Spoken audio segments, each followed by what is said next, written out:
Samadhi is an ancient Sanskrit word for which there's no modern equivalent.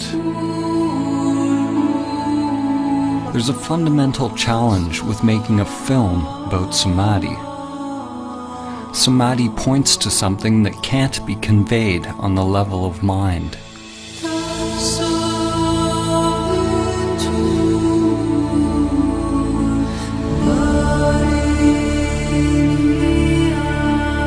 This film is simply the outer manifestation of my own inner journey. The intention is not to teach you about Samadhi or provide information for your mind, but to inspire you to directly discover your true nature.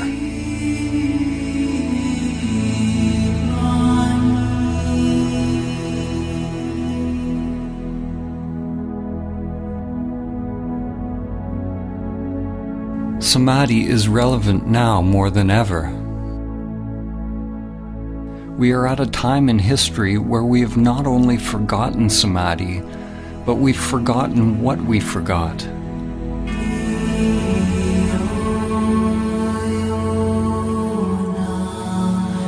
This forgetting is Maya, the illusion of the self.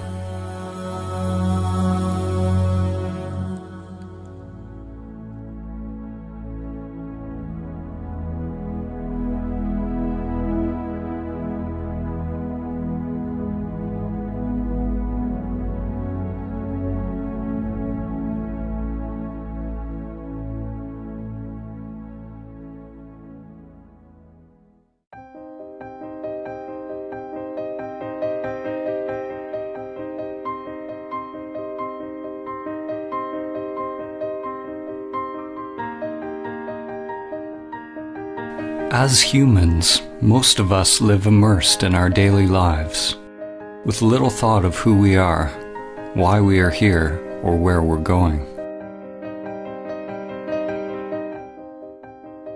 Most of us have never realized the true self, the soul, or what the Buddha called anatta, that which is beyond name and form, beyond thinking. As a result, we believe we are these limited bodies. We live in fear, either conscious or unconscious, that the limited self-structure that we are identified with will die.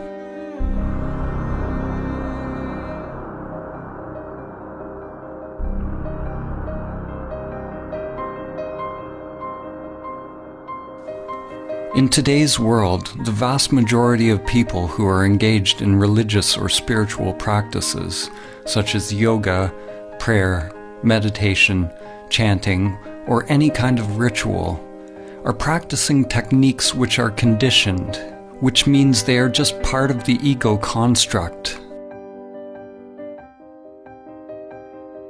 The seeking and the activity isn't the problem. Thinking you have found the answer in some external form is the problem. Spirituality, in its most common form, is no different than the pathological thinking that is going on everywhere. It is a further agitation of the mind, more human doing as opposed to human being. The ego construct wants more money, more power, more love, more of everything. Those on the so-called spiritual path desire to be more spiritual, more awake, more equanimous, more peaceful, more enlightened. The danger for you watching this film is that your mind will want to acquire Samadhi. Even more dangerous is that your mind might think it has acquired Samadhi. Whenever there's a desire to attain something, you can be sure it's the ego construct at work. Samadhi is not about attaining or adding something more to yourself.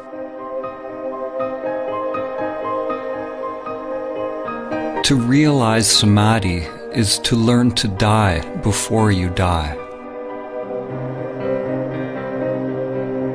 Life and death are like yin and yang, an inseparable continuum, endlessly unfolding with no beginning and no end.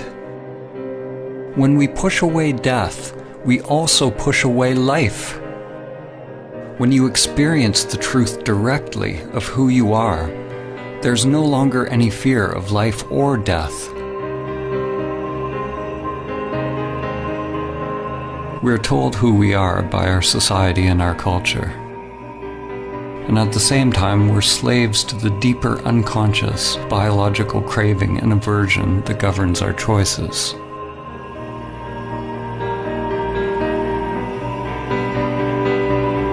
The ego construct is nothing more than the impulse to repeat.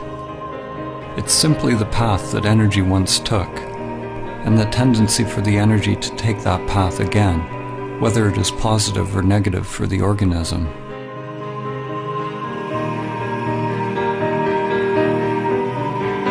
There are endless levels of memory or mind, spirals within spirals.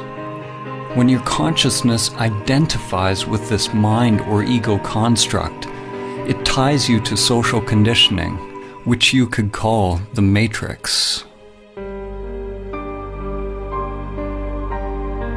There are aspects of the ego that we can be conscious of, but it's the unconscious, the archaic wiring, the primal existential fears that are actually driving the whole machine.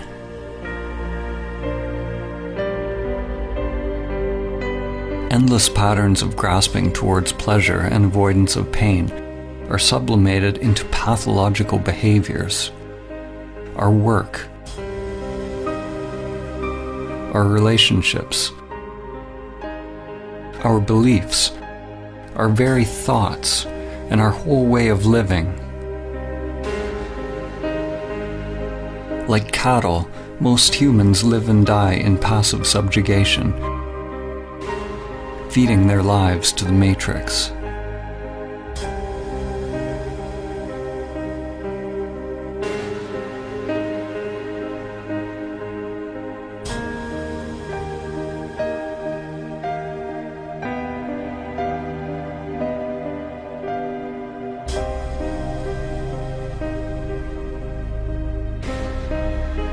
We live lives locked into narrow patterns, lives often filled with great suffering, and it never occurs to us that we can actually become free.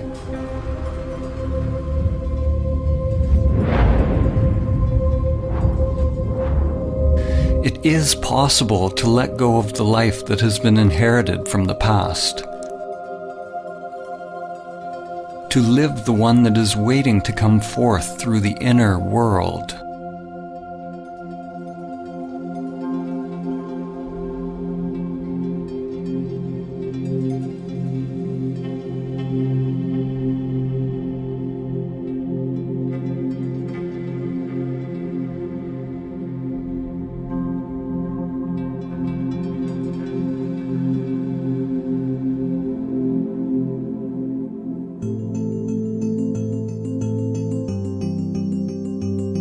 We were all born into this world with biological conditioned structures, but without self-awareness. Often, when you look into a young child's eyes, there's no trace of self, only luminous emptiness. The person one grows into is a mask worn over consciousness. Shakespeare said, "All the world's a stage, and all the men and women merely players."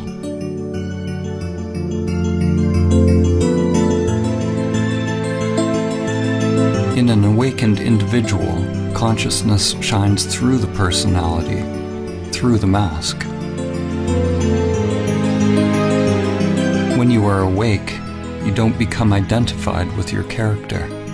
You don't believe that you are the masks that you are wearing. But nor do you give up playing a role.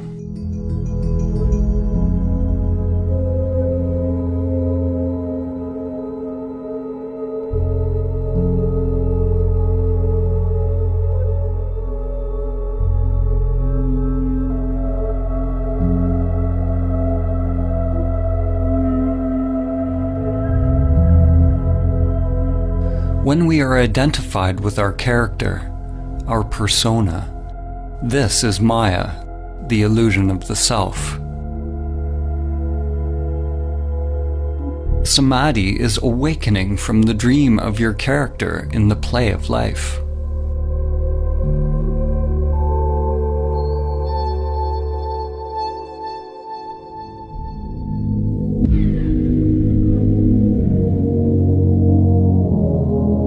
"2,400 years after Plato wrote the Republic, humanity is still making its way out of Plato's cave. In fact, we may be more transfixed by illusions than ever.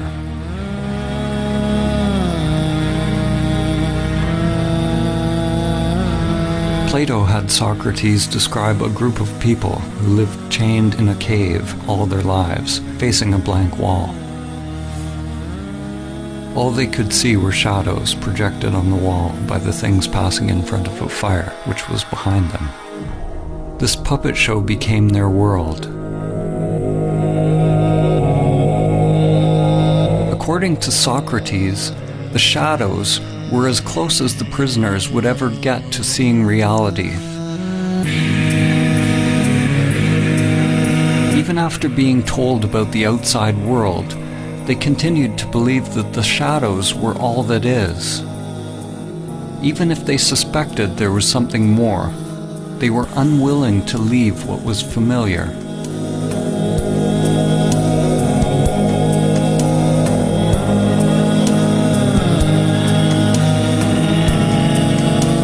Humanity today is like the people who have only seen the shadows on the cave wall. The shadows are analogous to our thoughts. The world of thinking is the only world that we know, but there is another world that's beyond thinking, beyond the dualistic mind. Are you willing to leave the cave? To leave all that you have known, to find out the truth of who you are?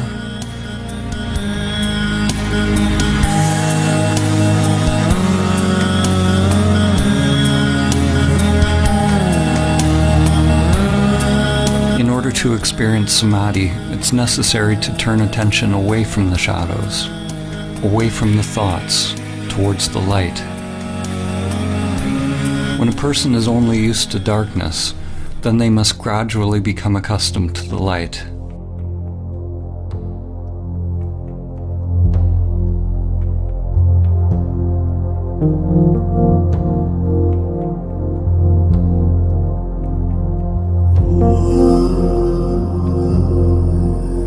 Like acclimatizing to any new paradigm, it takes time and effort, and a willingness to explore the new, as well as shed the old.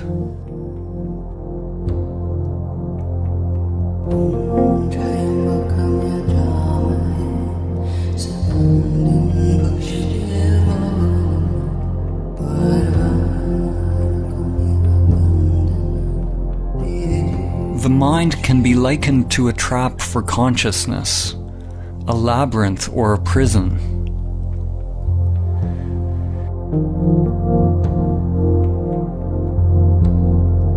It is not that you are in prison, you are the prison.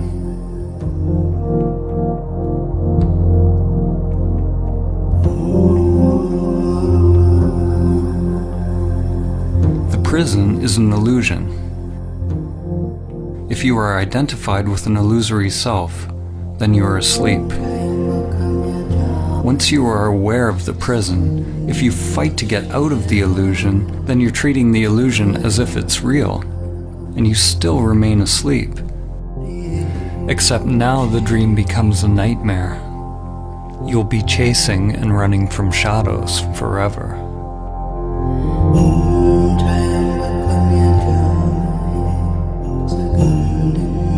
Samadhi is awakening from the dream of the separate self, or the egoic construct. Samadhi is awakening from identification with the prison that I call me.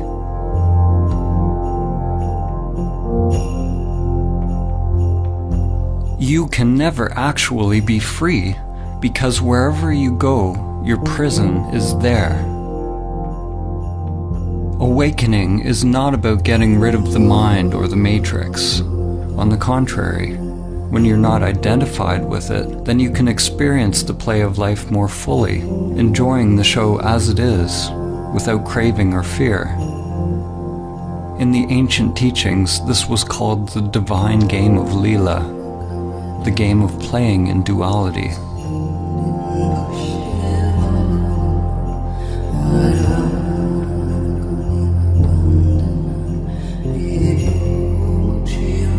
Human consciousness is a continuum. On one extreme, humans are identified with the material self. On the other extreme is Samadhi, the cessation of self. Every step we take on the continuum towards Samadhi brings less suffering. Less suffering does not mean life is free from pain. Samadhi is beyond the duality of pain and pleasure. What it means is that there is less mind, less self creating resistance to whatever unfolds. And that resistance is what creates suffering.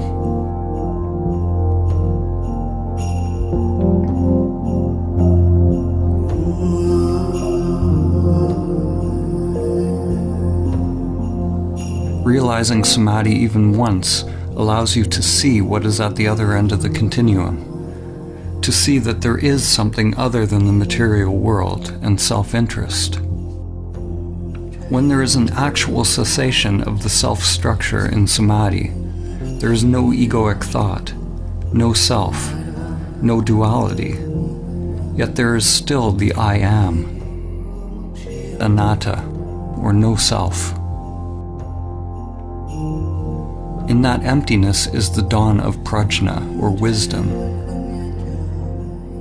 The understanding that the immanent self is far beyond the play of duality, beyond the entire continuum. The immanent self is timeless, unchanging, always now.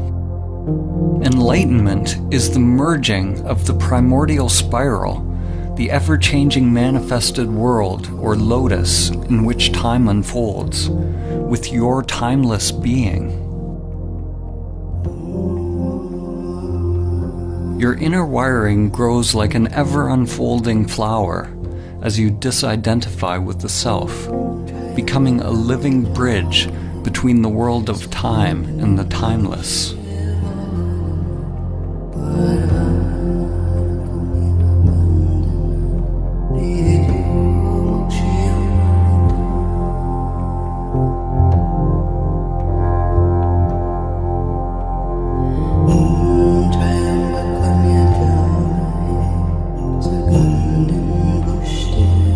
Merely realizing the immanent self is only the beginning of one's path. Most people will have to experience and lose Samadhi countless times in meditation before they are able to integrate it into other facets of life. It's not unusual to have profound insights into the nature of your being during meditation or self-inquiry, only to find yourself once again falling back into old patterns, forgetting the truth of who you are.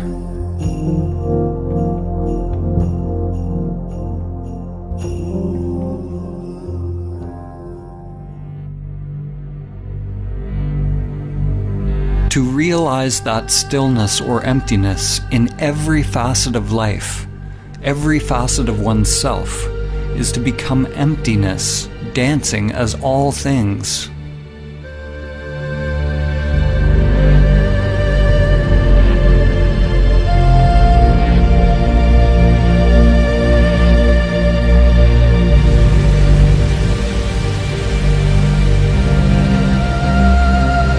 Stillness is not something separate from movement. It is not opposite to movement. In Samadhi, stillness is recognized to be identical with movement. Form is identical to emptiness. this is nonsensical to the mind, because mind is the coming into being of duality.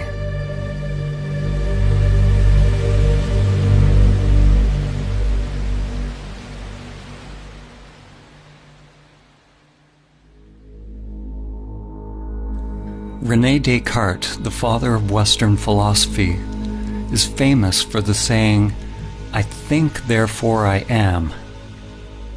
No other phrase more clearly encapsulates the fall of civilization and the full-scale identification with the shadows on the cave wall. Descartes' error, like the error of almost all humans, was the equating of fundamental being with thinking.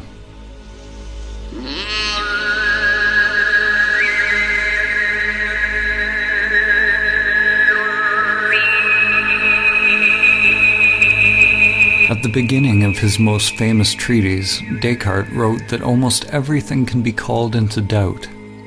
He can doubt his senses and even his thoughts.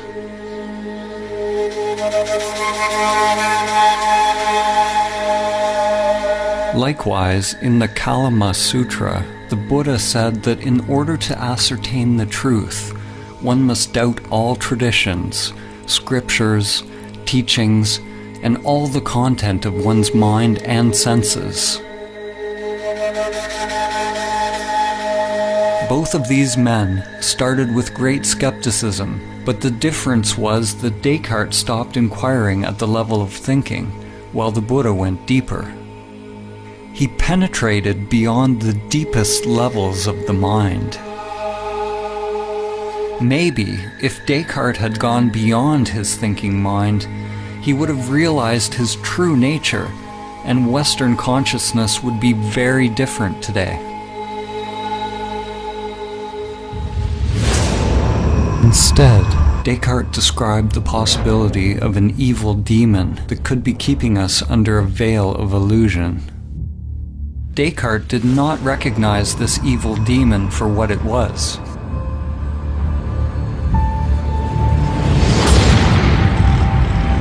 As in the movie The Matrix, we could all be hooked up to some elaborate program, feeding us an illusory dream world. In the movie, humans lived out their lives in the Matrix, while on another level they were merely batteries, feeding their life force to the machines, which used their energy for their own agenda.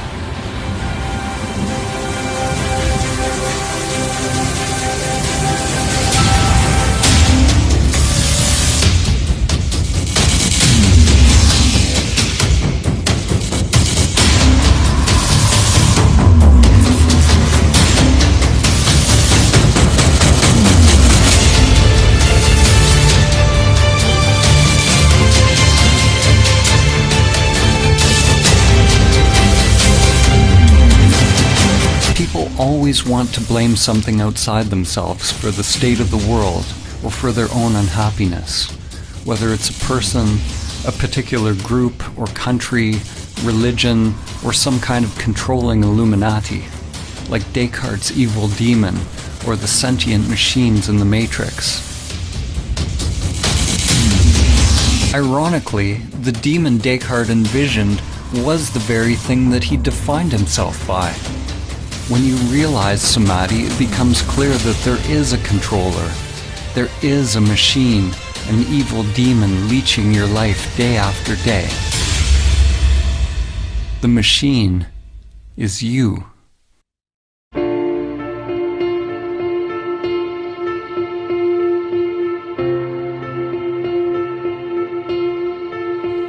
Your self-structure is made up of many little conditioned sub-programs, or little bosses.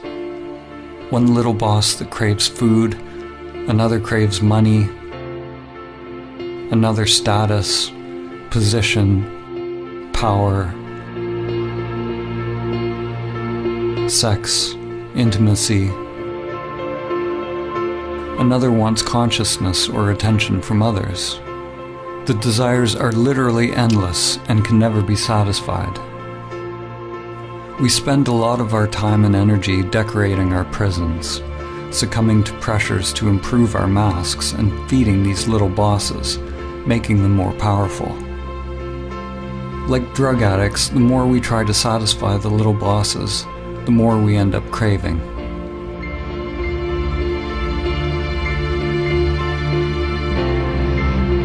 The path to freedom is not self-improvement, or somehow satisfying the self's agenda, but it's a dropping of the self's agenda altogether. Some people fear that awakening their true nature will mean that they lose their individuality and enjoyment of life. Actually, the opposite is true. The unique individuation of the soul can only be expressed when the conditioned self is overcome.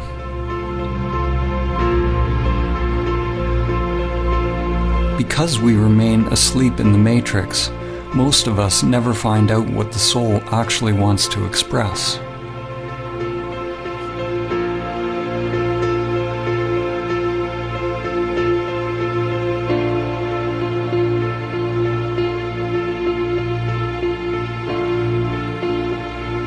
The path to Samadhi involves meditation, which is both observing the conditioned self, that which changes, and realizing your true nature, that which does not change. When you come to your still point, the source of your being, then you await further instructions without any insistence on how your outer world has to change. Not my will, but higher will be done.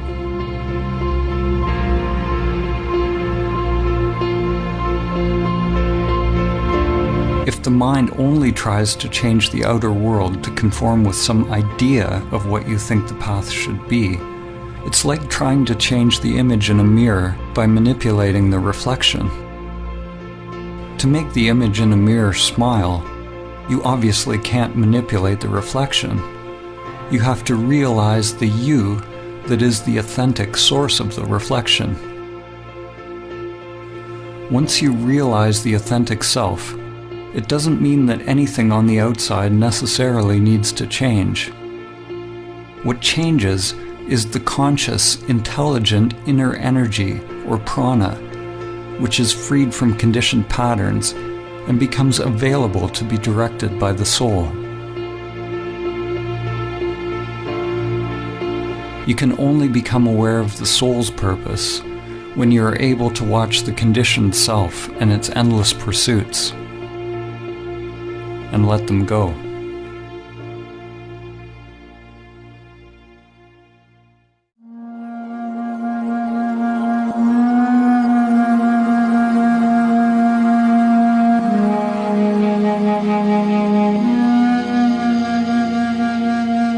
In Greek mythology, it was said that the gods condemned Sisyphus to repeat a meaningless task for all eternity.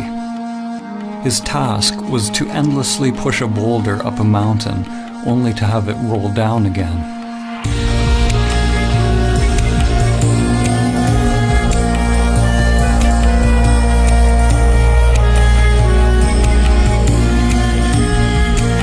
The French existentialist and Nobel Prize-winning author, Albert Camus, saw the situation of Sisyphus as a metaphor for humanity. He asked the question, how can we find meaning in this absurd existence?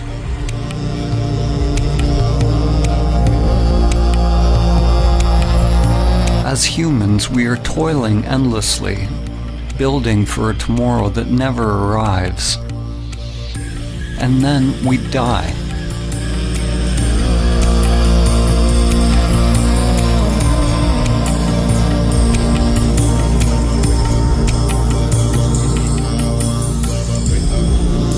If we truly realize this truth, then we will either go mad if we are identified with our egoic personas, or we will awaken and become free.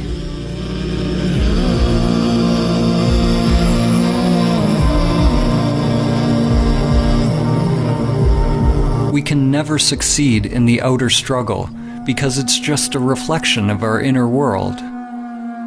The cosmic joke, the absurdity of the situation becomes clear when there's a complete and utter failure of the egoic self to awaken through its futile pursuits.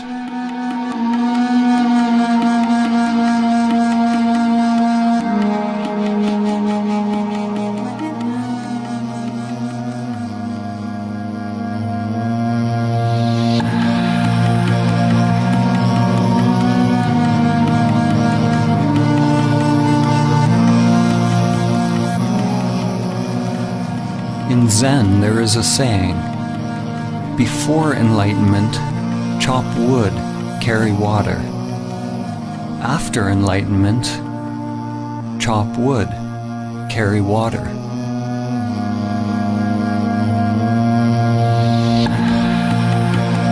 Before enlightenment, one must roll the ball up the hill.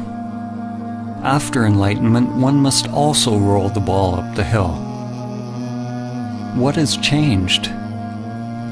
The inner resistance to what is.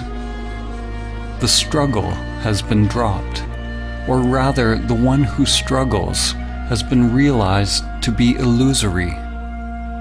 The individual will, or individual mind, and divine will, or higher mind, are aligned.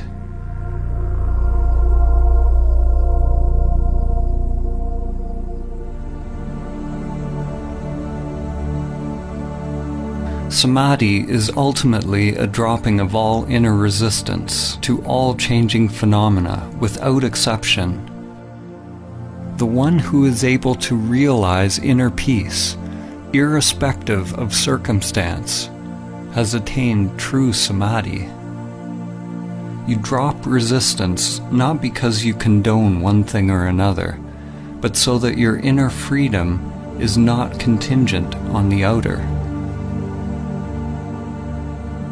It's important to note that when we accept reality as it is, it doesn't necessarily mean that we stop taking action in the world, or we become meditating pacifists.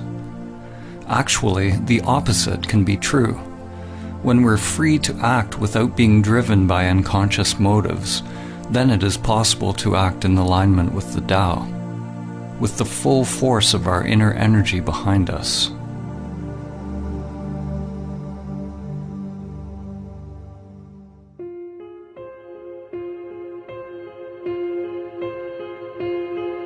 Many will argue that in order to change the world and bring about peace, we need to fight harder against our perceived enemies. Fighting for peace is like shouting for silence. It just creates more of what you don't want. These days there's a war against everything. A war against terror, a war against disease, a war against hunger. Every war is actually a war against ourselves.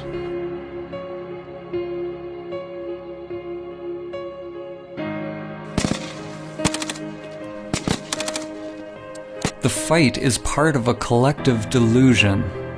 We say that we want peace, but we continue to elect leaders who engage in war. We lie to ourselves, saying that we are for human rights, but continue to buy products made in sweatshops.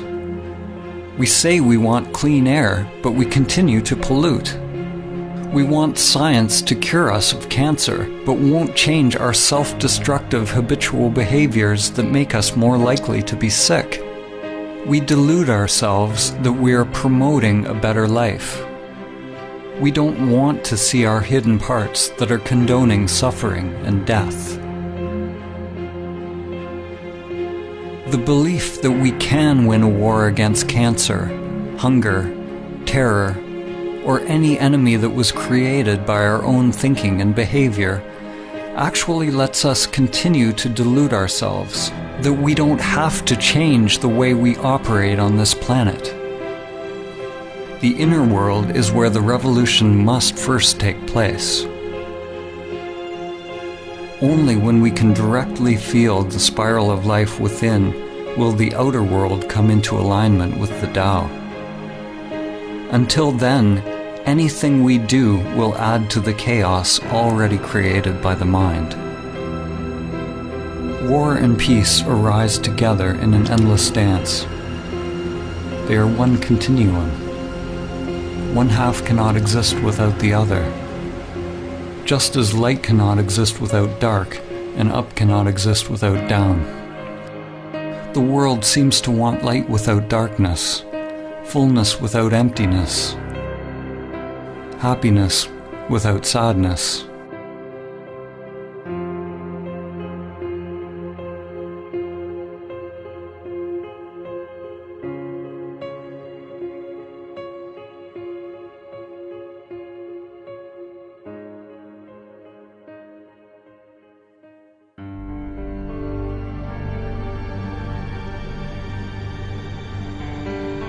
The more the mind gets involved, the more fragmented the world becomes.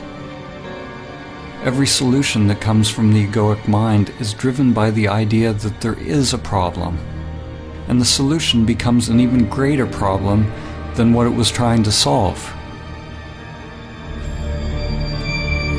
What you resist persists.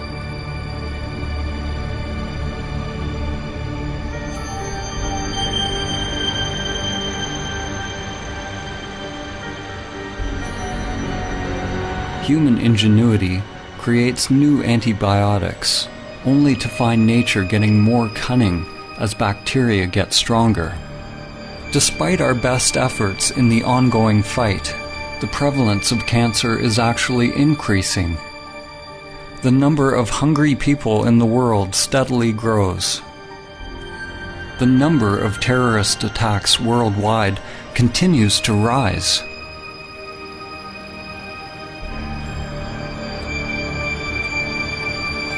What's wrong with our approach? Like the sorcerer's apprentice from Goethe's poem, we have taken hold of a great power, but we do not have the wisdom to wield it.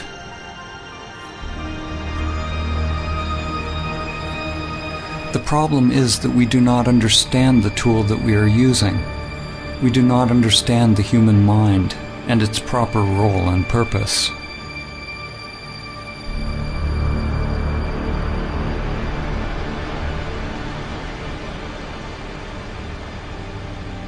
The crisis is born of the limited, conditioned way in which we think, the way we feel and experience life.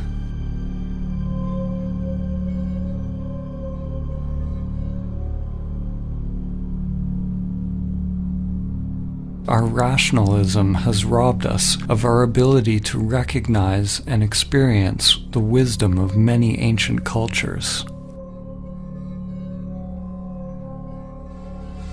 Our egoic thinking has robbed us of the ability to feel the depth and profound sacredness of life, the numinosity of life, and to realize entirely different levels of consciousness, which are now almost lost to humanity.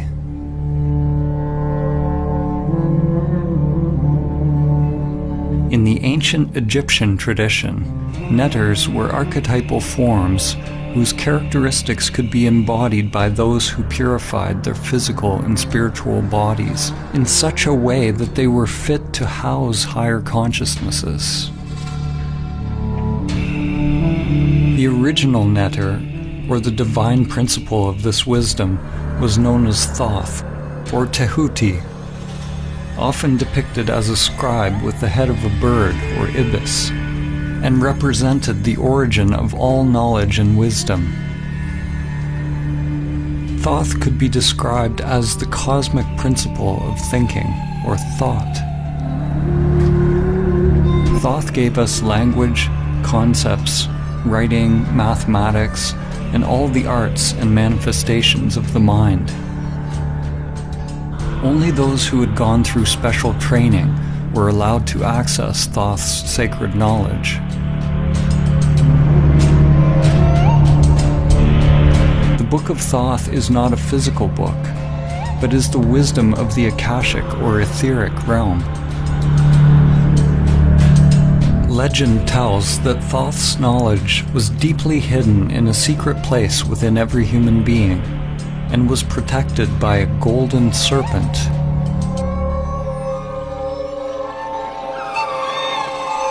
The archetypal or perennial myth of the serpent or dragon guarding a treasure is one that permeates many cultures and has been called by names such as Kundalini Shakti, Chi, Holy Spirit, and inner energy.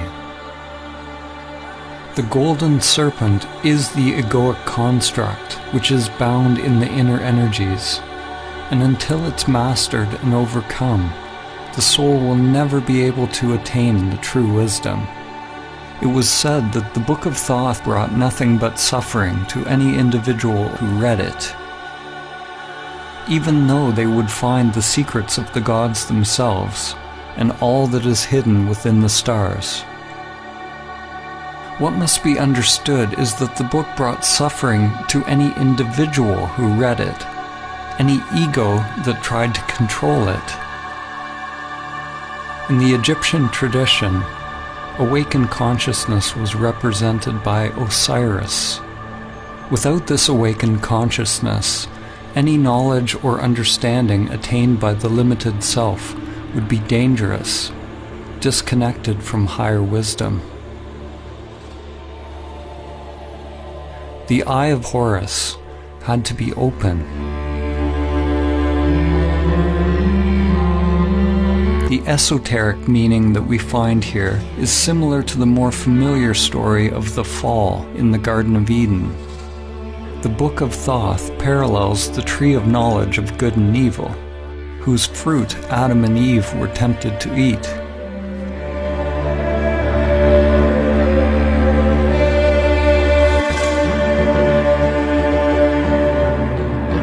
Humanity, of course, has already eaten the forbidden fruit, already opened the Book of Thoth, and has been cast out of the garden. The serpent is a metaphor for the primordial spiral that extends from the microcosm to the macrocosm. Today, the serpent is living as you. It is the egoic mind expressed as the manifested world. We have never before had access to so much knowledge. We've gone deep into the material world, even finding the so-called God particle. But we've never been more limited, more ignorant of who we are and how to live.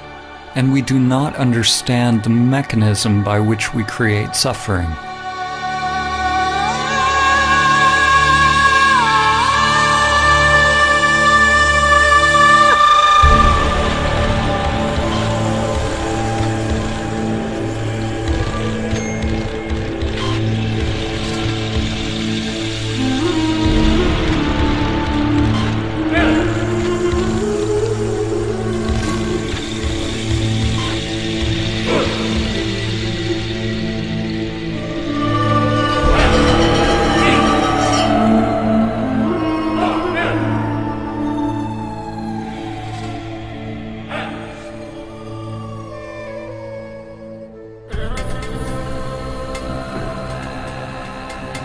Our thinking has created the world as it is now. Whenever we label something as good or bad, or create a preference in our mind, it's due to the coming into being of egoic structures or self-interests. The solution is not to fight for peace or conquer nature, but to simply recognize the truth that the very existence of the ego structure creates duality, a split between self and other, mine and yours, man and nature, inner and outer. The ego is violence. It requires a barrier, a boundary from the other in order to be. Without the ego, there's no war against anything. There's no hubris. There's no overreaching nature to create profit. These external crises in our world reflect a serious inner crisis. We don't know who we are. We are completely identified with our egoic identities, consumed by fears, and are cut off from our true nature. Races, religions, countries, political affiliations, and any group that we belong to all reinforce our egoic identities. Almost every group that exists on the planet today wants to claim its perspective as true and correct, as we do on an individual level. By claiming the truth as its own, the group perpetuates its own existence, in the same way that an ego or self-structure defines itself against other. Now, more than ever, different realities and polarized belief systems are coexisting on Earth. It is possible for different people to experience completely different thoughts and emotional reactions to the very same external phenomena. In the same way, samsara and nirvana, or heaven and hell, are two different dimensions occupying the very same world. An event that may appear apocalyptic to one person could be seen as a blessing to another. So what is becoming obvious is that your external circumstances don't have to affect your inner world in any particular way. To realize Samadhi is to become a self-propelled wheel, to become autonomous, a universe unto oneself. Your experience of life is not contingent on changing phenomena. An analogy can be made with Metatron's cube.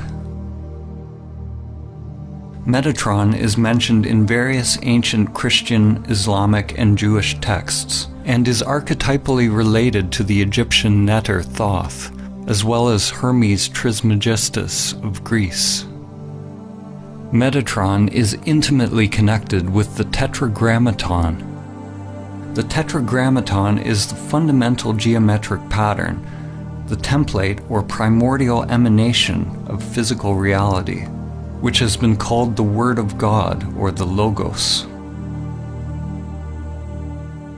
Here we see a two-dimensional representation of the figure, but if you look a certain way, you see a 3D cube. When you see the cube, nothing has changed in the figure, but your mind has added a new dimension to your seeing. Dimensionality, or one's perspective, is simply a matter of becoming habituated to a new way of perceiving the world. Upon realizing Samadhi, we become free of perspective, or free to create new perspectives, because there's no self invested in or attached to a particular viewpoint.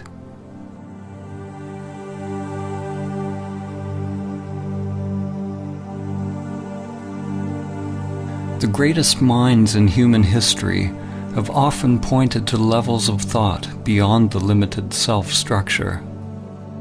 Einstein said, "The true measure of a human being is determined primarily by the measure and sense in which he has attained liberation from the self." So it's not that thinking in the existence of the self is bad. Thinking is a wonderful tool when the mind is in service to the heart. In Vedanta, it is said that the mind makes a good servant, but a poor master.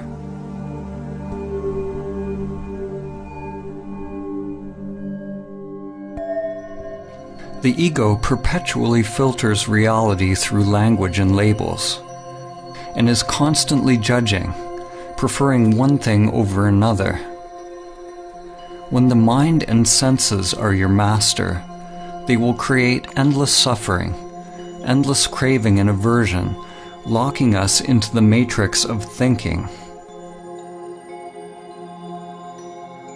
If you want to realize Samadhi, do not judge your thoughts as good or bad, but find out who you are prior to thought, prior to the senses. When all labels are dropped, then it is possible to see things as they are.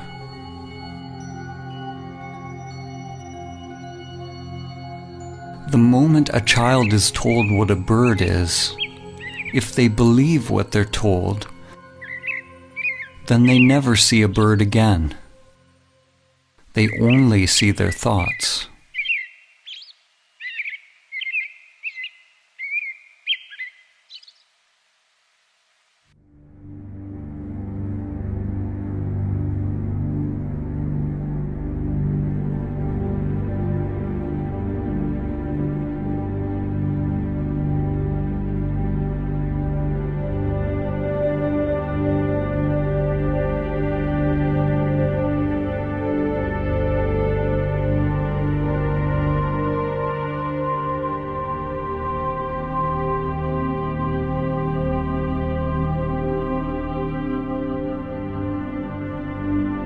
Most people think that they are free, conscious, and awake.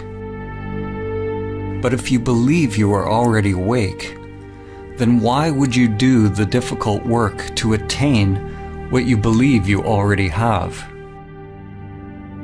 Before it becomes possible to awaken, it is necessary to accept that you are asleep, living in the matrix.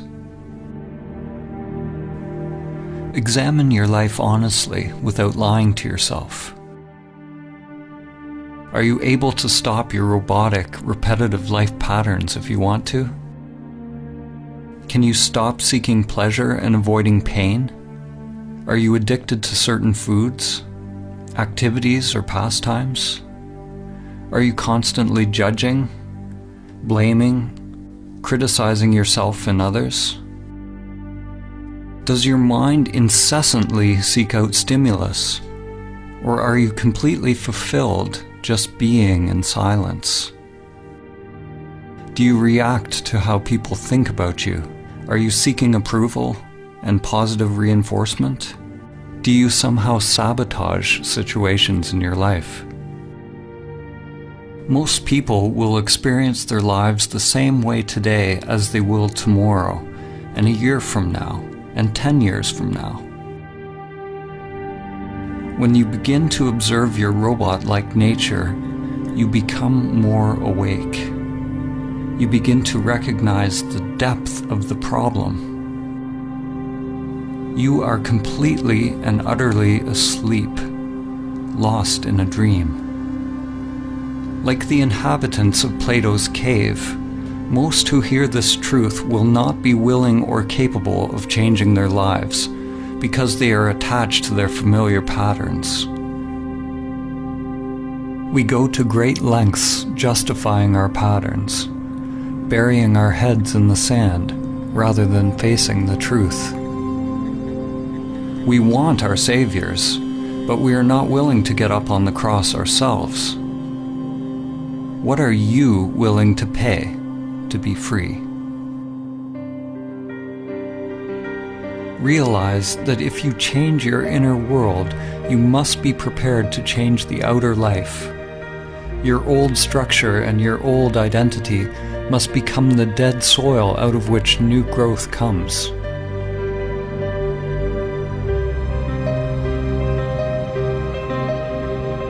The first step to awakening is to realize that we are identified with the matrix of the human mind, or the mask.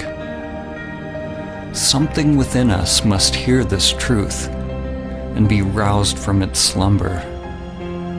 There's a part of you, something timeless, that has always known the truth.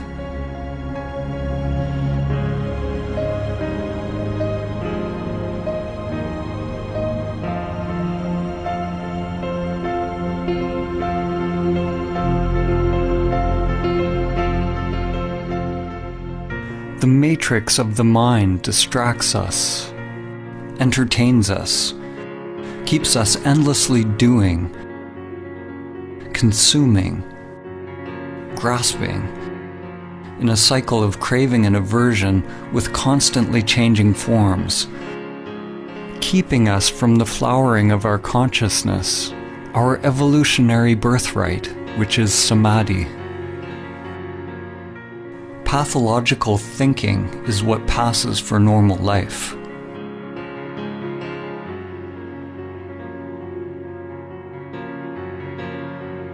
Your divine essence has become enslaved, identified with the limited self-structure. The great wisdom, the truth of who you are, is buried deep within your being.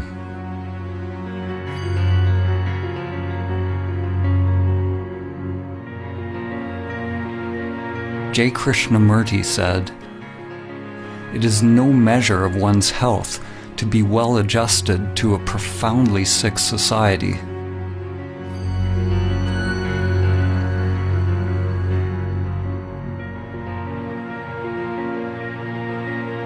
Identification with the egoic mind is the sickness, and Samadhi is the cure.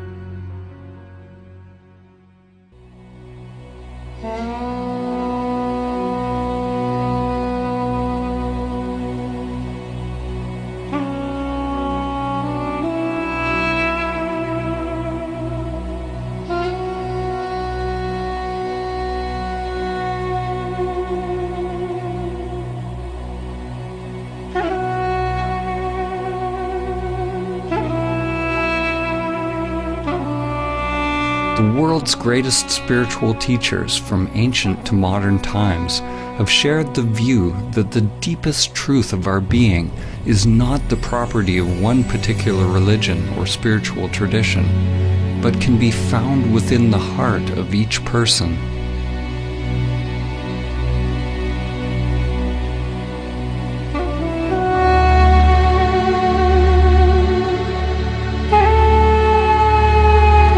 Poet Rumi said, "Where is that moon that never rises or sets? Where is that soul that is neither with nor without us?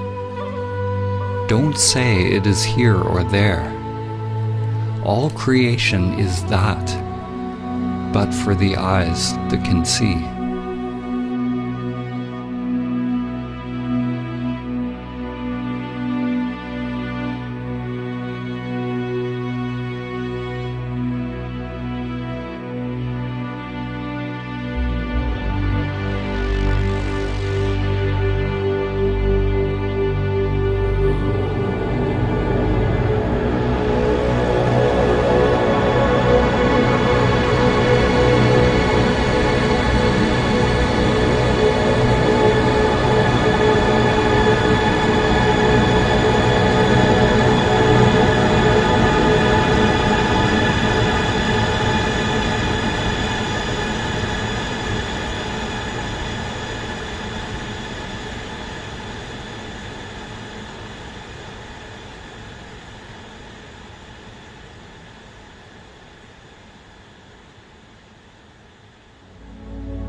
In the story of the Tower of Babel, humanity fragmented into countless languages, beliefs, cultures, and interests. Babel means literally the gate of God. The gate is our thinking mind, our conditioned structures. For those who come to realize their true nature, their essence beyond name and form, they are initiated into the great mystery of what lies beyond the gate.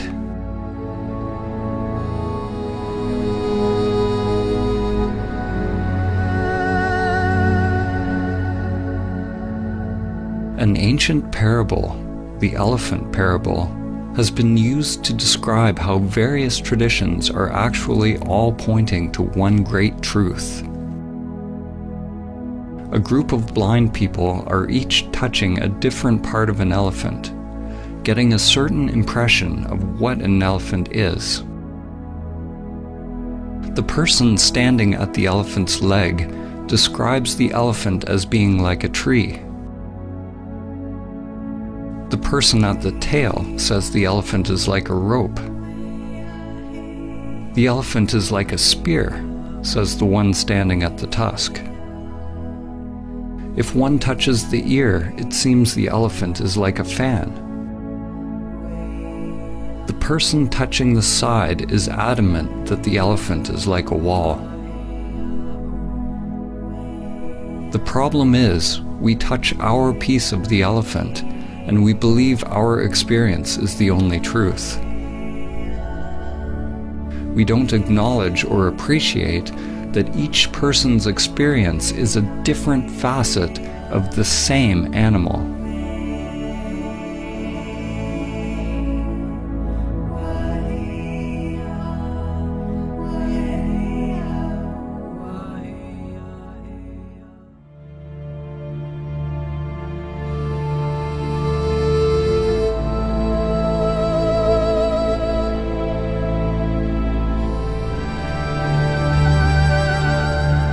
Perennial philosophy is an understanding that all spiritual and religious traditions share a single universal truth, a mystical or transcendent reality upon which foundation all spiritual knowledge and doctrine has grown.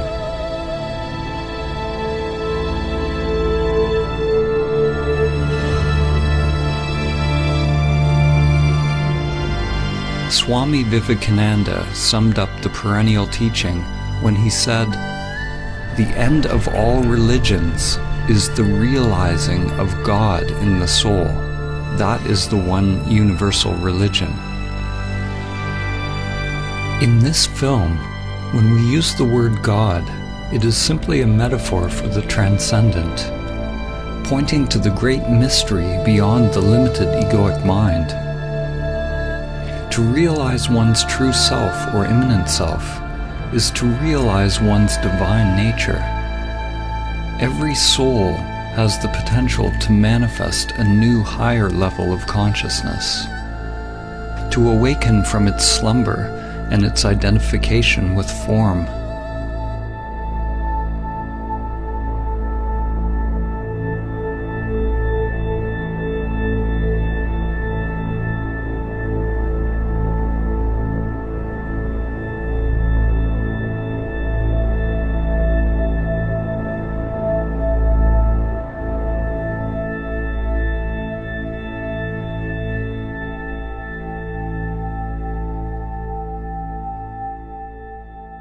The writer and visionary Aldous Huxley, known for his book Brave New World, also wrote a book which he entitled The Perennial Philosophy, in which he writes about the one teaching that comes back over and over in history, taking the form of the culture in which it is realized.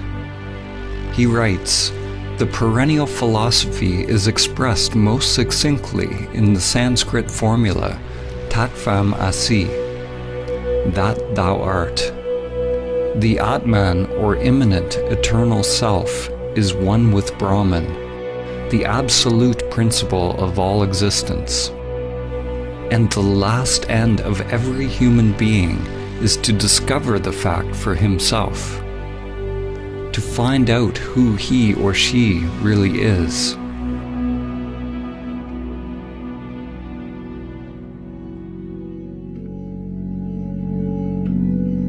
Each tradition is like a facet of a jewel, reflecting a unique perspective of the same truth, while at the same time echoing and illuminating each other.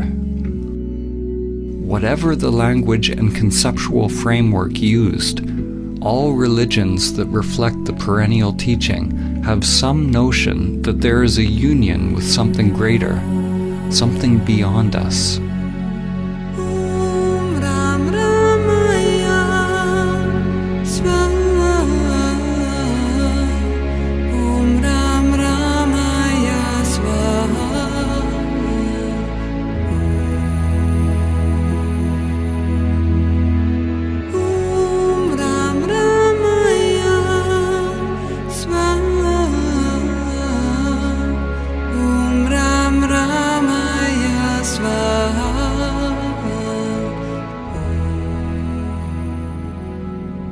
It is possible to learn from and integrate the teachings from one or many sources without identifying a sense of self with them. It is said that all true spiritual teachings are simply fingers pointing to the transcendent truth.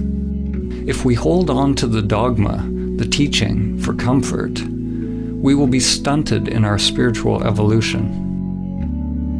To realize truth beyond any concept is letting go of all clinging and attachment.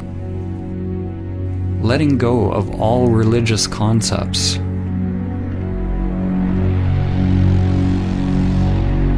From the ego's perspective, the finger pointing you to Samadhi is pointing straight toward the abyss. St. John of the Cross said, "If one wishes to be sure of the road they tread, one must close their eyes and walk in the dark."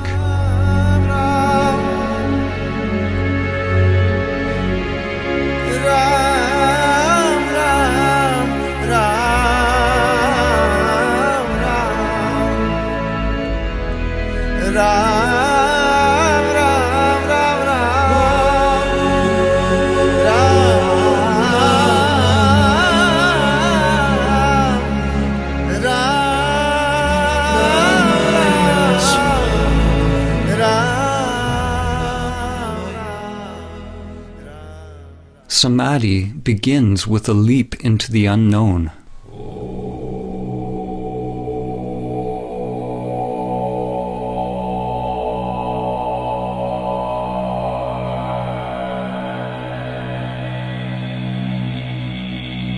In the ancient traditions, in order to realize Samadhi, it was said that one must ultimately turn consciousness away from all known objects, from all external phenomena, conditioned thoughts and sensations, toward consciousness itself, toward the inner source, the heart or essence of one's being.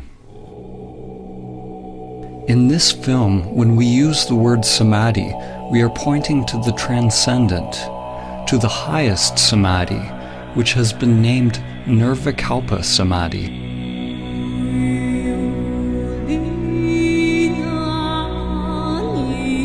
In Nirvikalpa Samadhi, there is a cessation of self-activity, of all seeking and doing.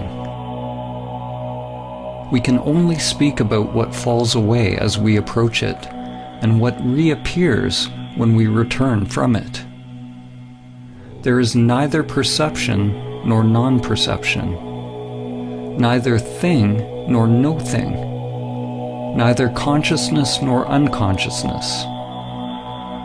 It is absolute, unfathomable, and inscrutable to the mind.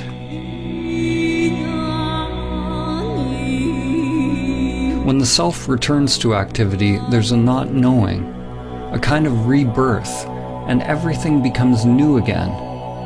We are left with the perfume of the divine, which lingers longer as one evolves on the path.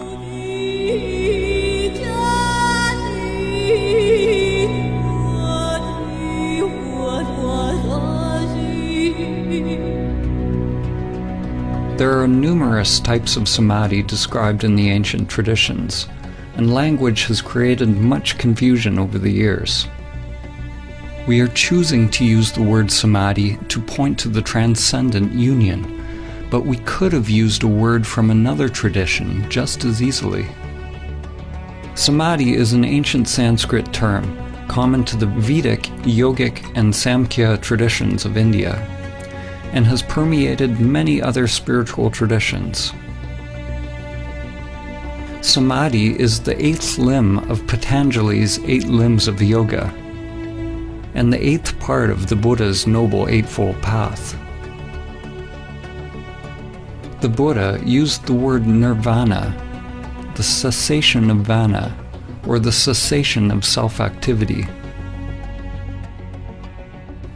Patanjali described yoga or samadhi as chitta vritti nirodha, the Sanskrit meaning cessation of the whirlpool or spiral of mind. It is a disentangling of consciousness from the entire matrix or creatrix of mind.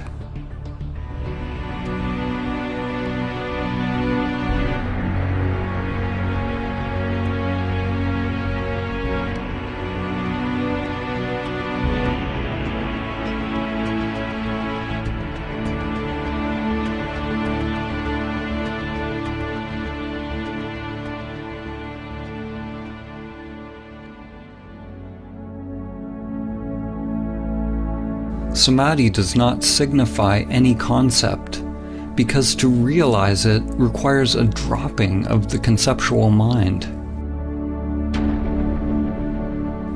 Different religions have used various words to describe the divine union. In fact, the word religion itself means something similar. In Latin, religare means to rebind or reconnect. It's a similar meaning to the word yoga, which means to yoke, to unite the worldly with the transcendent.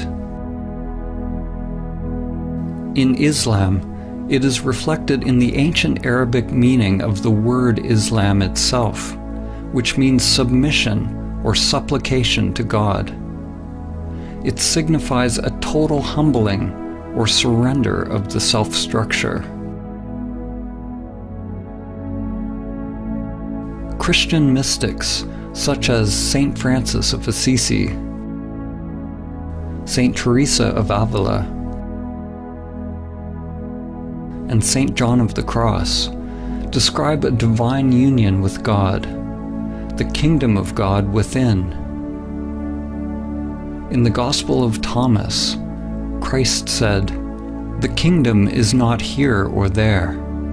Rather, the kingdom of the Father is spread out upon the earth, and men do not see it." The works of the Greek philosophers Plato, Plotinus, Parmenides, and Heraclitus, when seen through the lens of the perennial teaching, point towards the same wisdom. Plotinus teaches that the greatest human endeavor is to guide the human soul towards the supreme state of perfection and union with the One.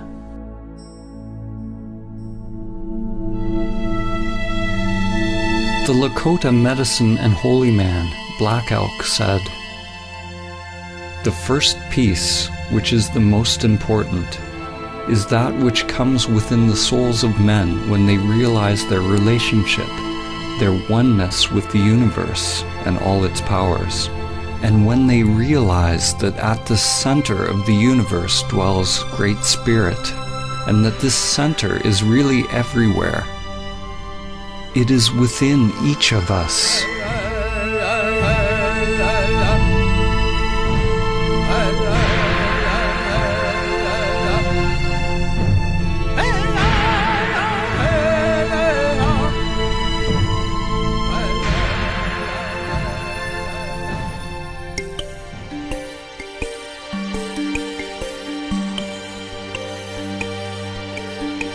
On the path to awakening, unless we are in Samadhi, there are always two polarities, two doorways one can enter.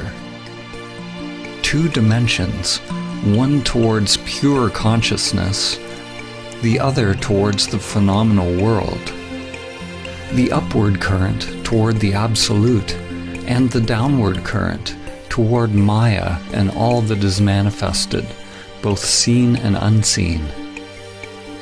The relationship between relative and absolute could be summed up in the following quote by Sri Nisargadatta Maharaj. "Wisdom is knowing I am nothing. Love is knowing I am everything. And between the two, my life moves." What is born of this union is a new divine consciousness. Something is born out of the marriage or union of these polarities, or the collapse of dualistic identification. Yet what is born is not a thing, and it was never born. Consciousness flowers, creating something new, creating what you could call a perennial trinity. God the Father, the transcendent, unknowable and changeless, is united with the divine feminine, which is everything that changes. This union brings about an alchemical transformation, a kind of death and rebirth. In the Vedic teachings, the divine union is represented by two fundamental forces, Shiva and Shakti. The names and faces of the various gods change throughout history, but their fundamental attributes remain. What is born out of this union is a new divine consciousness, a new way of being in the world. Two polarities inseparably one, a universal energy that is without center, free of limitation. It is pure love. There is nothing to be gained or lost, because it is utterly empty, but absolutely full.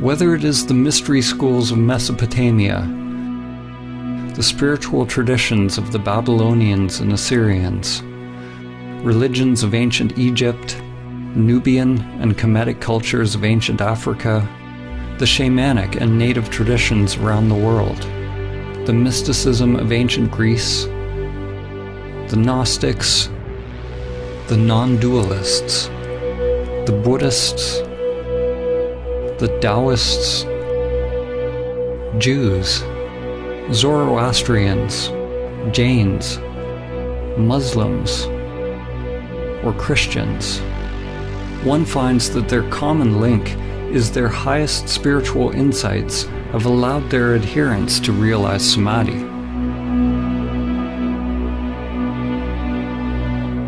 The actual word Samadhi means something like to realize the sameness or oneness in all things.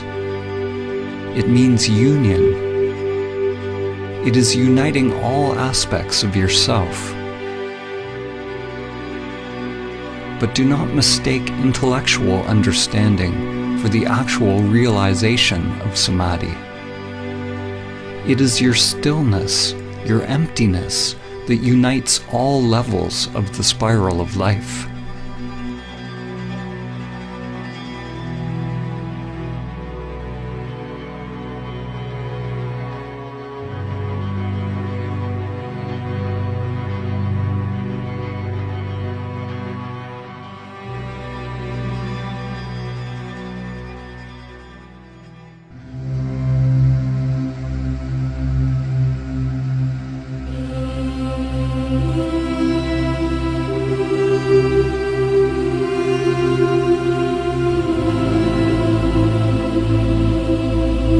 It is through the ancient teaching of Samadhi that humanity can begin to understand the common source of all religions and come into alignment once again with the spiral of life, Great Spirit, Dhamma for the Tao.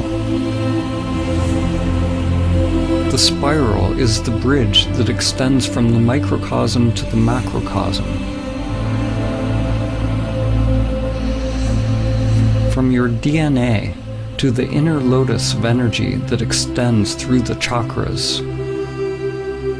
to the spiral arms of galaxies. Every level of soul is expressed through the spiral as ever-evolving branches, living, exploring. True Samadhi is realizing the emptiness of all levels of self, all sheaths of the soul. The spiral is the endless play of duality and the cycle of life and death. At times, we forget our connection to the Source.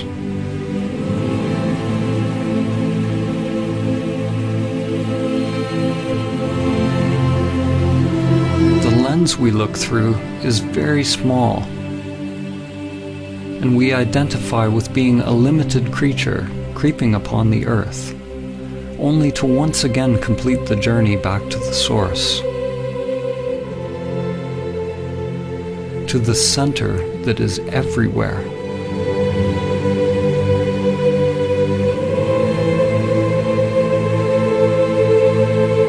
Chuan Tzu said, "When there is no more separation between this and that, it is called the still point of the Tao."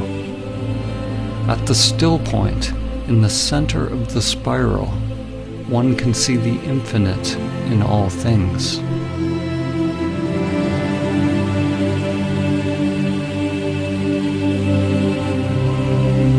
The ancient mantra Om Mani Padme Hum has a poetic meaning.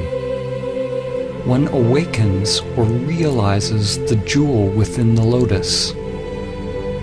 Your true nature awakens within the soul, within the world, as the world.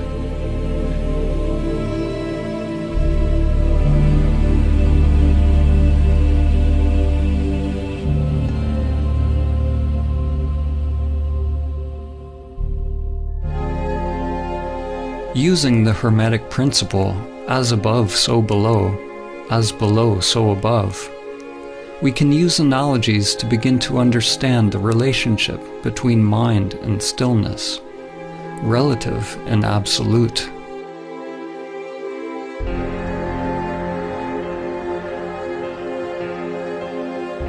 A way to begin to grasp the non-conceptual nature of Samadhi is to use the analogy of the black hole.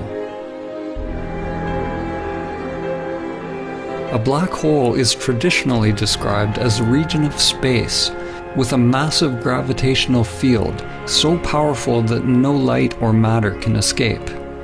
New theories postulate that all objects, from the tiniest microscopic particles to macrocosmic formations like galaxies, have a black hole or mysterious singularity at their center.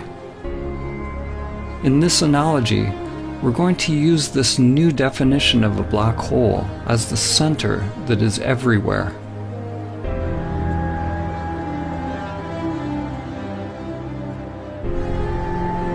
In Zen, there are many poems and koans that bring us face to face with the gateless gate. One must pass the gateless gate to realize Samadhi.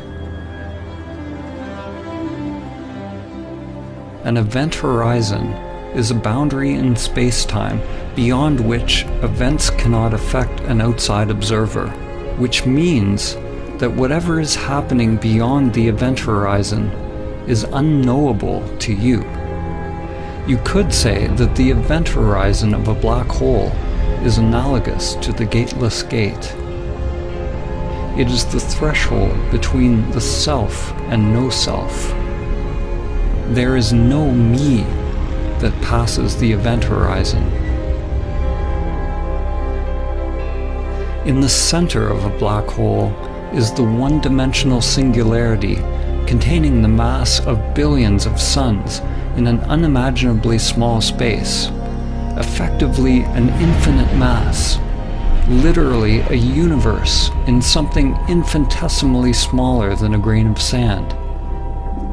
The singularity is something unfathomable, beyond time and space.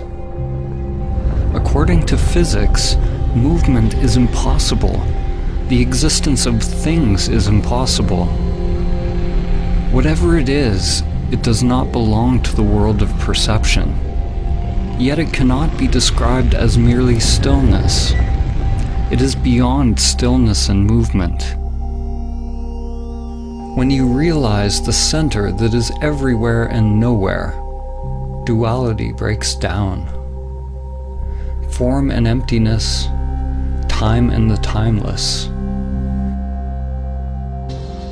One could call it a dynamic stillness or a pregnant emptiness within the center of absolute darkness. The Taoist teacher Lao Tzu said, "Darkness within darkness, the gateway to all understanding."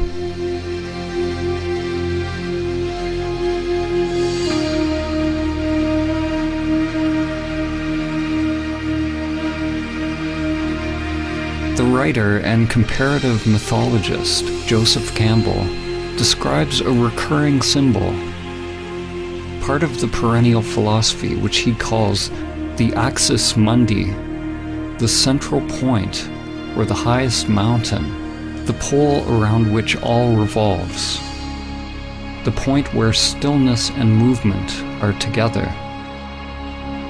From this center, a mighty flowering tree is realized, a Bodhi tree that joins all worlds.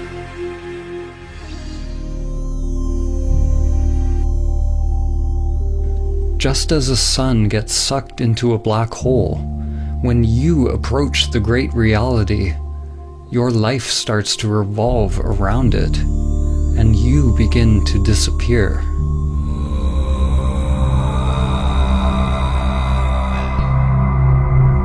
As you approach the immanent self, it can be terrifying to the ego structure. The guardians of the gate are there to test those on their journey. One must be willing to face one's greatest fears, and at the same time accept one's inherent power, to bring light to the unconscious terrors and the hidden beauty within. If your mind is not moved, if there's no self reacting, then all phenomena produced by the unconscious arises and passes away. This is the point in the spiritual journey where faith is most needed. What do we mean by faith? Faith is not the same as belief. Belief is accepting something on the level of mind to bring comfort and assurance. Belief is the mind's way of labeling or controlling experience. Faith is actually the opposite. Faith is staying in the place of complete not knowing, accepting whatever arises from the unconscious. Faith is surrendering to the pull of the singularity, to the dissolving or dismantling of the self in order to pass the gateless gate.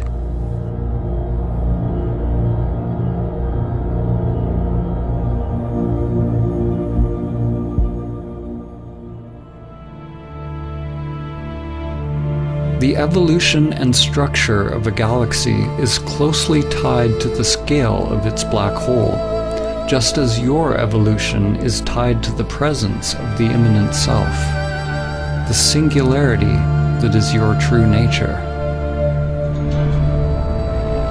We can't see the black hole, but we can know about it by the way things move around it, by how it interacts with physical reality. In the same way, we cannot see our true nature. The immanent self is not a thing, but we can observe enlightened action. As the Zen master Suzuki said, there are, strictly speaking, no enlightened people. There is only enlightened activity. We can't see it, just as the eye cannot see itself. We can't see it because it is that by which seeing is possible. Like the black hole, Samadhi is not nothingness, and neither is it a thing. It is the collapse of the duality of thing and no thing. There is no gate to enter the great reality, but there are infinite paths. The paths, the dharmas, are like an endless spiral with no beginning and no end. No one can pass the gateless gate. No one's mind has ever figured out how, and none ever will. No one can pass the gateless gate, so be no one.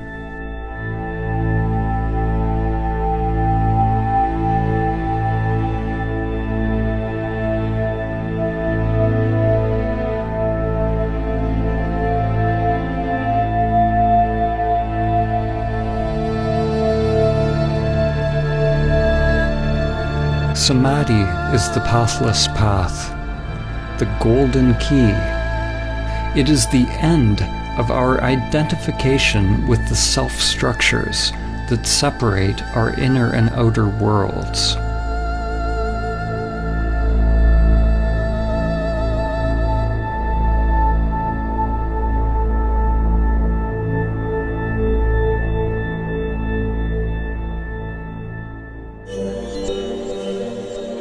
There are many developmental models which describe the layers or levels of the self-structure.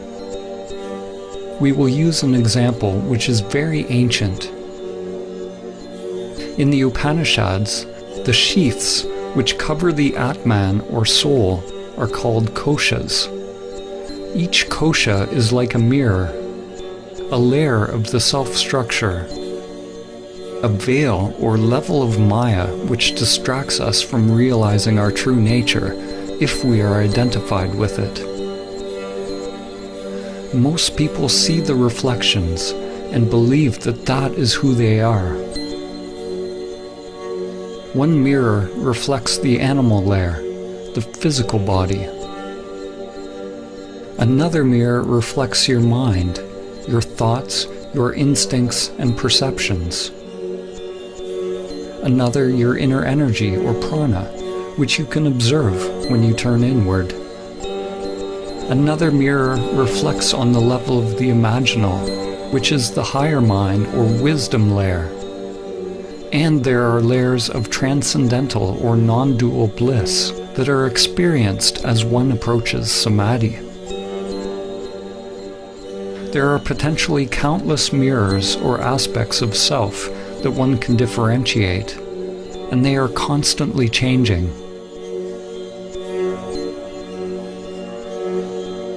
Most people have yet to discover the pranic, higher mind, and non-dual bliss layers. They don't even know they exist. These layers are informing your life, but you do not see them. The hidden mirrors actually inform our lives more than the ones that are visible. They are unseen because for most people they are not fully illuminated by consciousness. Like Indra's net of jewels, the mirrors all reflect each other, and the reflections reflect every other reflection infinitely. A change on one level simultaneously affects all levels. Some of these mirrors may be left in the shadows, unless we are fortunate enough to have a competent guide to help us shine light upon them. The truth is, we don't know what we don't know. Now, imagine that you shatter all the mirrors. There's nothing reflecting you back to yourself. Where are you? When the mind becomes still, the mirrors cease to reflect. There is no more subject and object. But do not mistake the primordial state for nothingness or oblivion. The immanent self is not something, but neither is it nothing.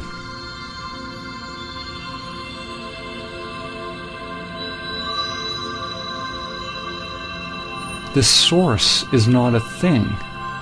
It is emptiness or stillness itself. It is an emptiness that is the source of all things. Form is realized as exactly emptiness.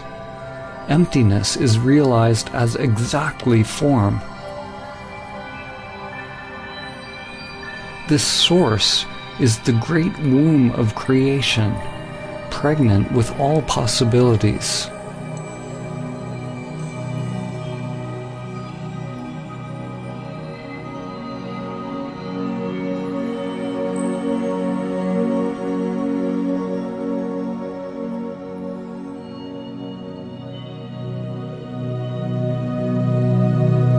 Samadhi is the awakening of impersonal consciousness. Just as when you are having a dream, upon awakening you realize that everything in the dream was just in your mind. Upon realizing Samadhi, it is realized that everything in this world is happening within levels upon levels of energy and consciousness. It is all mirrors within mirrors, dreams within dreams. The you that you think you are is both the dream and the dreamer.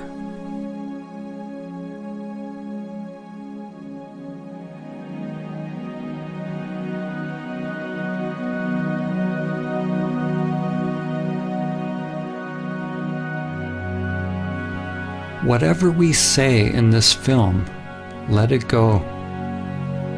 Don't capture it with the mind. The soul is dreaming, dreaming the dream of you. The dream is everything that is changing, but it is possible to realize the changeless.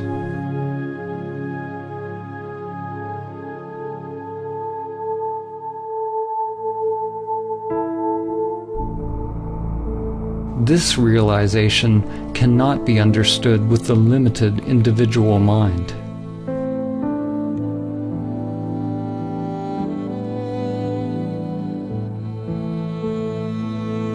When we return from Nirvikalpa Samadhi, the mirrors begin to reflect again, and it is realized that the world you now think you are living in is actually you. Not the limited you, which is only a temporary reflection, but you are aware of your true nature as the source of all that is. This dawning of higher wisdom, the embryo, prajna, or gnosis, is what is born out of Samadhi. According to the book of Job, Hokmah, or wisdom, comes from nothingness. This point of wisdom is both infinitely small and yet encompasses the whole of being, but it remains incomprehensible until it is given shape and form in the palace of mirrors, called Bina, the womb carved out by higher wisdom, which gives shape to the embryonic spirit of God. Bushmaya Ned Kadashmak Tiete Malkutak Dewe Tabeanak Aikanat Bushmaya of Bona.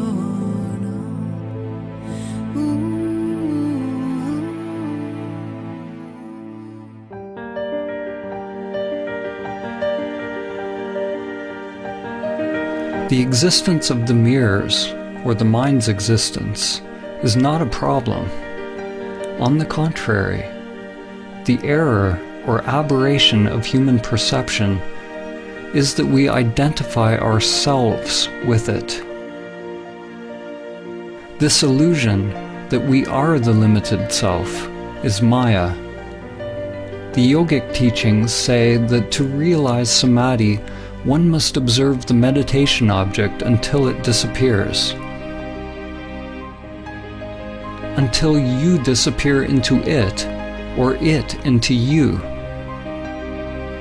Although the language in the various traditions is dissimilar, at their root they all point towards a cessation of self-identification and self-centered activity. The Buddha always taught in negative terms. He taught to investigate directly into the working of the self-structure. He didn't say what Samadhi was, except that it was the end of suffering.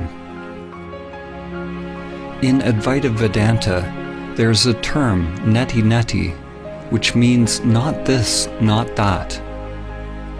People on the path to self-realization inquire into their true nature, or the nature of Brahman, by first discovering what they are not.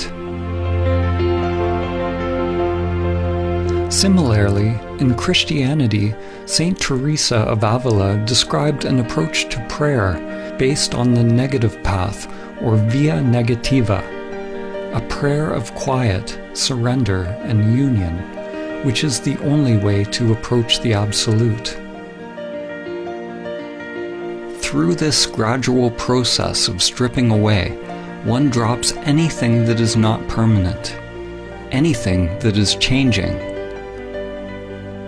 The mind, the ego construct, and all phenomena, including the hidden layers of self. The unconscious must become transparent in order to reflect the one source. If there is some deep knowing or some self operating in the unconscious, then our lives remain locked into a labyrinth of hidden patterns that comprise the undiscovered self.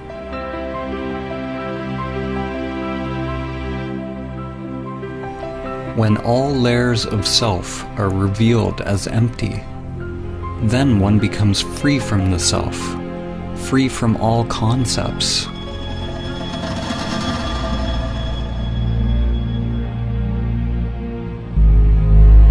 A turning point in your evolution is when you realize you don't know who you are. Who experiences the breath? Who experiences the taste? Who experiences the chant, the ritual, the dance, the mountain? Witness the witness. Observe the observer. At first, when you observe the observer, you will only see the false self. But if you are persistent, it will give way. Inquire directly into who or what experiences. Unblinkingly, piercingly, penetratingly, with the full force of your being.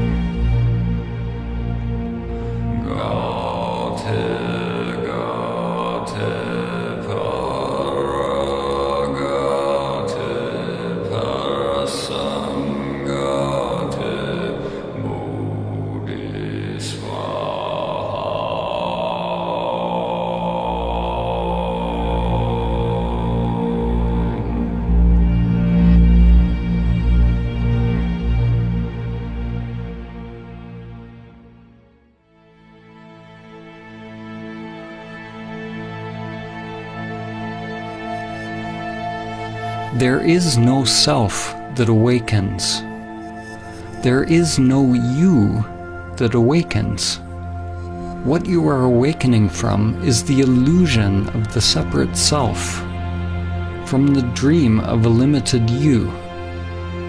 To talk about it is meaningless. There must be an actual cessation of the self to realize directly what it is. And once it is realized, there is nothing that can be said about it. As soon as you say something, you are back in the mind. I have already said too much.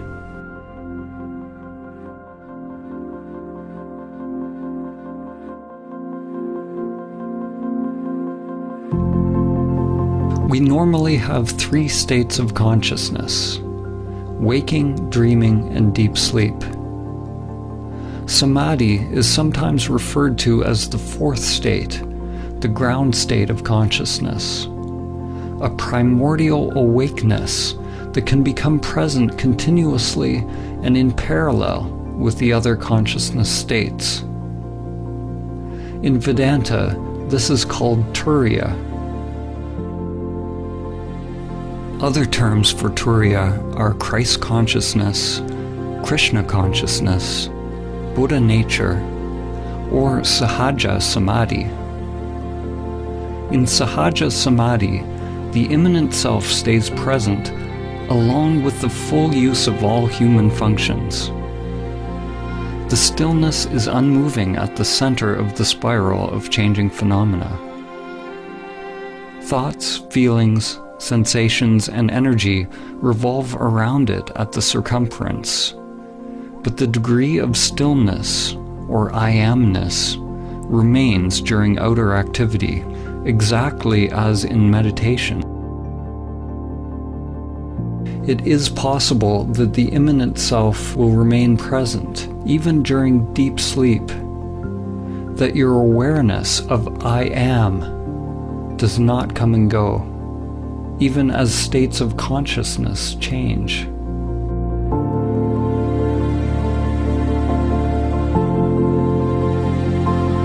This is yogic sleep. In the Song of Songs, or the Song of Solomon from the Hebrew Bible or Old Testament, it reads, I sleep, but my heart waketh. This realization of the eternal, impersonal consciousness is reflected in the words of Christ when he said, Before Abraham was, I am.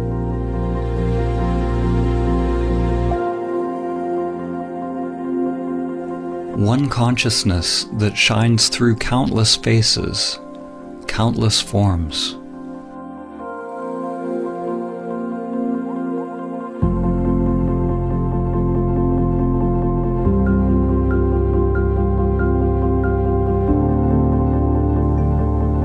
At first, it's like a fragile flame born out of the polarities within you. Masculine, penetrating consciousness with a surrender or opening of feminine energy. It is delicate and easily lost, and one must take great care to protect it and keep it alive until it is mature.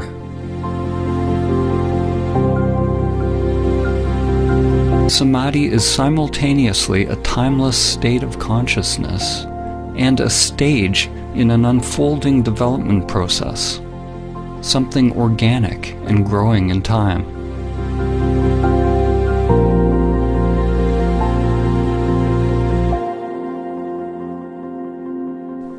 As one spends more and more time in Samadhi, in the now, in the timeless, one takes more and more direction from the heart, the soul or Atman, and less from the conditioned structure.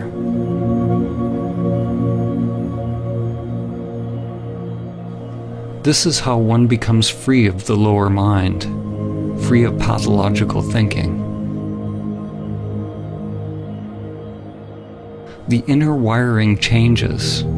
Energy no longer flows unconsciously in the old conditioned structures, which is another way of saying one is no longer identified with the self-structure, with the outer world of form.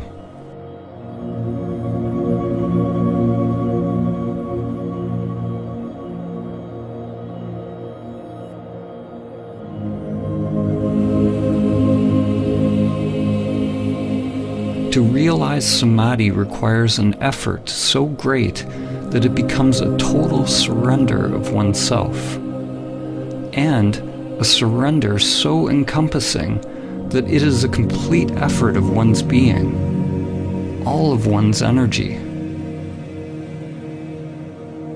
It is a balance of effort and surrender, yin and yang, a sort of effortless effort.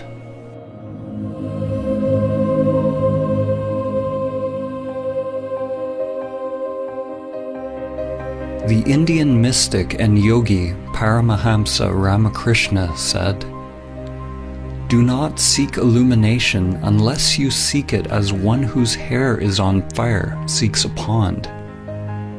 You seek it with your whole being.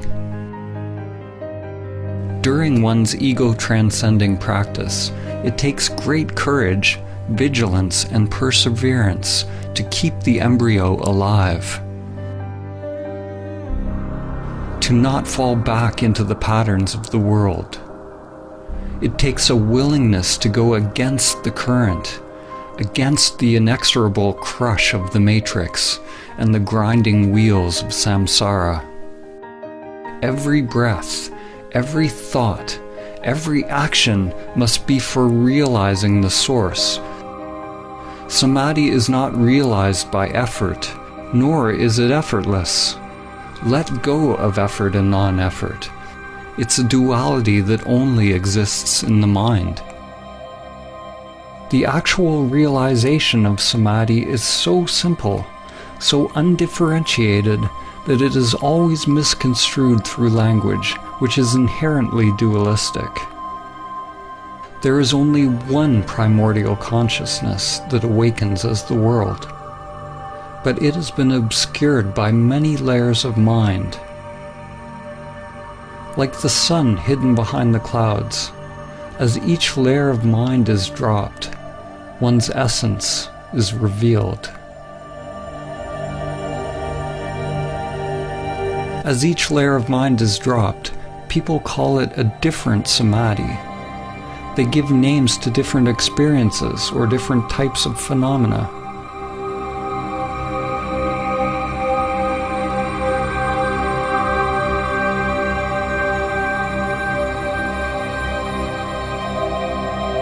But Samadhi is so simple that when you are told what it is and how to realize it, your mind will always miss it. Actually, Samadhi is not simple or difficult.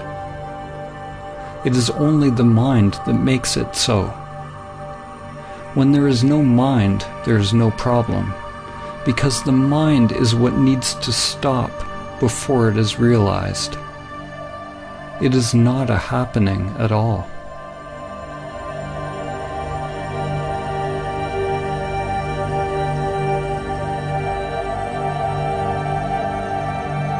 The most concise teaching of Samadhi is perhaps found in this phrase: be still and know.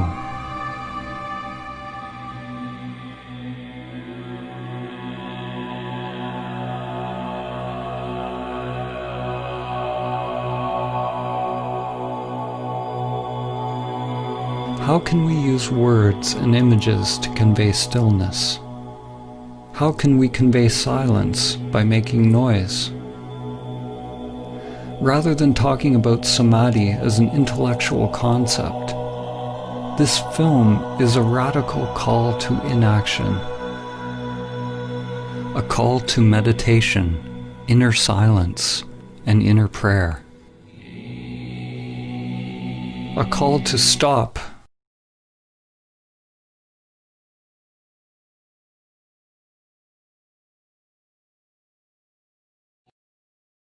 Stop everything that is driven by the pathological, egoic mind. Be still and know.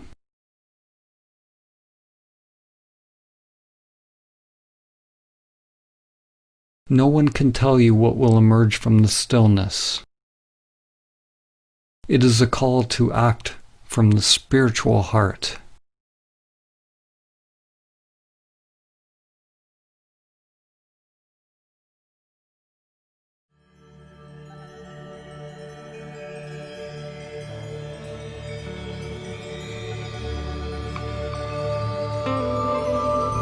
It's like remembering something ancient. The soul wakes up and remembers itself. It has been a sleeping passenger, but now the emptiness awakens and realizes itself as all things.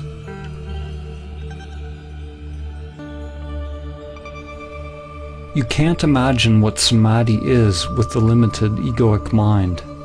Just as you can't describe to a blind person what color is. Your mind can't know. It can't manufacture it. To realize Samadhi is to see in a different way, not to see separate things, but to recognize the seer.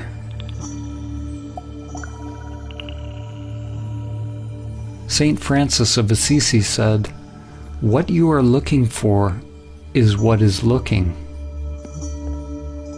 Once you have seen the moon, you can recognize it in every reflection.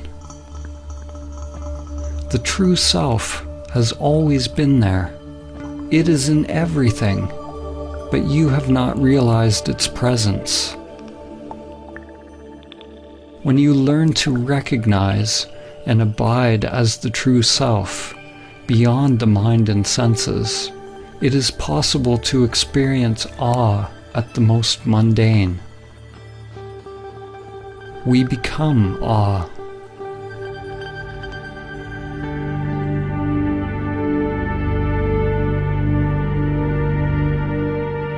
Do not try to be free of desires, because wanting to be free of desires is a desire.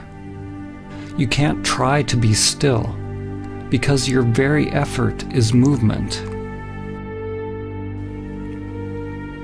Realize the stillness that is always already present. Be the stillness and know. When all preferences are dropped, the source will be revealed. But do not cling even to the source. The great reality, Tao, is not one, not two. Ramana Maharshi said, "The self is only one. If it is limited, it is the ego. If unlimited, it is infinite and the great reality."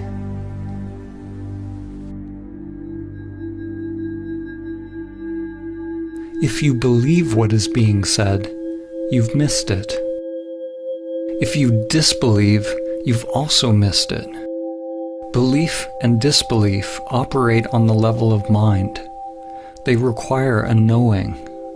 But if you enter into your own investigation, examining all of the aspects of your own being, finding out who is doing the investigating, if you're willing to live by the principle, not my will, but higher will be done, if you're willing to travel beyond all knowing, then you may realize what I've attempted to point towards. Only then will you taste for yourself the profound mystery and beauty of simply existing. There is another possibility for life. There is something sacred, unfathomable, that can be discovered in the still depths of your being, beyond concepts, beyond dogmas, beyond conditioned activity and all preferences. It is not acquired by techniques, rituals, or practices. There is no how to get it. There's no system. There's no way to the way.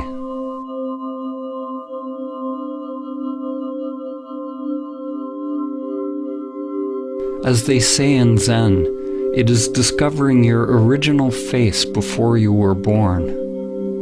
It is not about adding more to yourself.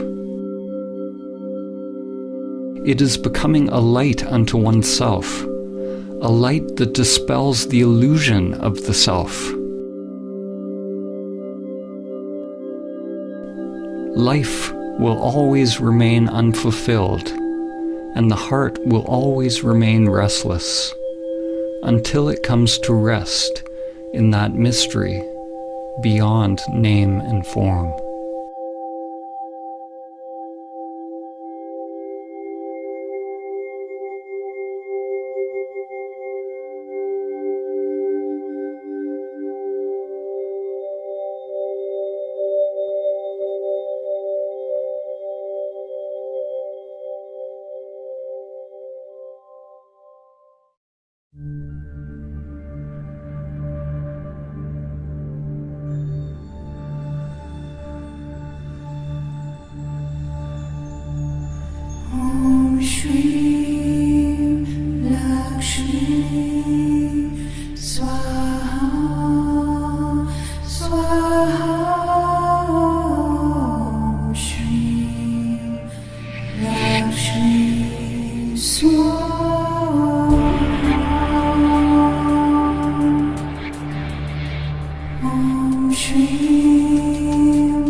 Shri